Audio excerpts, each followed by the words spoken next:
L'Orchestre de Picardie donnera un concert à la prestigieuse Philharmonie de Paris dans le cadre d'un événement franco-portugais. Bonjour Pierre Brochou. Bonjour, merci de m'avoir invité. Et merci d'être venu, directeur général de l'Orchestre de Picardie. Quand on dit France-Portugal, beaucoup pensent au foot, hein, mais là c'est quoi le principe? Expliquez-nous. C'est avec votre orchestre. Voilà nous sommes le premier concert de l'année France-Portugal.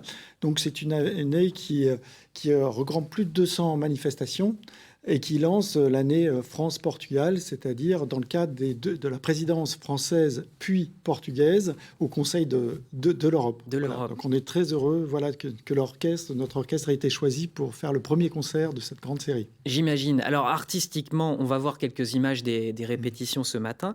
Qu'allez-vous proposer pour ce concert? Alors bien sûr, un programme franco-portugais avec deux grands compositeurs, un français, Maurice Ravel, et puis un grand compositeur portugais, mais aussi deux créations mondiales d'un compositeur français, Benjamin Ataïr, et d'Anne Victorino Almadea, qui est une jeune compositrice portugaise. Et on va, donc un programme à la fois de musique classique et de musique contemporaine de création d'aujourd'hui. Très bien. Vous serez donc, vous l'avez dit, vous en êtes fier, en quelque sorte ambassadeur des Hauts-de-France, finalement, à Paris. En tout cas, c'est ce que dit la bande-annonce qu'on trouve sur le compte de l'Orchestre de Picardie.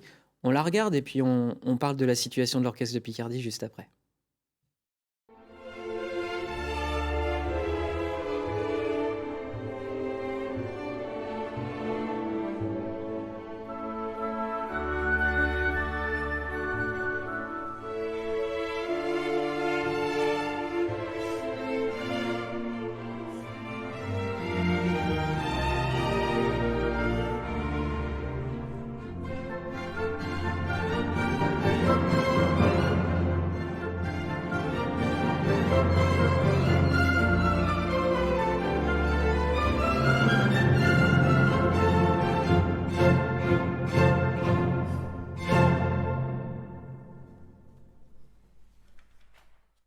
Ah, ça envoie, ça envoie. Alors, ambassadeur des Hauts-de-France, il y a l'Orchestre de Picardie, il y a Lille aussi.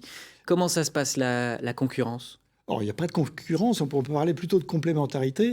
Nous, la spécificité, c'est qu'on a un orchestre nomade, qu'on se déplace, qu'on va au devant de la population. Donc, on va jouer dans les petites communes du territoire picard, même dans les petits villages.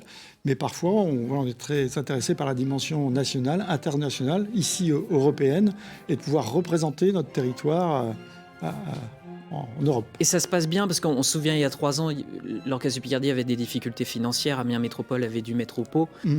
C'est passé? Voilà, oui, c'est passé tout à fait. On redresse la situation. Et on est même dans un projet de maison de l'orchestre qu'on espère implanter à Amiens pour pouvoir travailler dans de bonnes conditions, mais aussi accueillir des scolaires et du public. Très bonne nouvelle. Un tout dernier mot, le prochain rendez-vous, c'est le 23 mars? Oui, tout à fait, pour un concert exceptionnel, gratuit. Venez nombreux avec vos familles au cinéma Gaumont, dans le grand hall d'entrée du cinéma Gaumont. On va donner la 5e de Beethoven, un grand tube de la musique classique.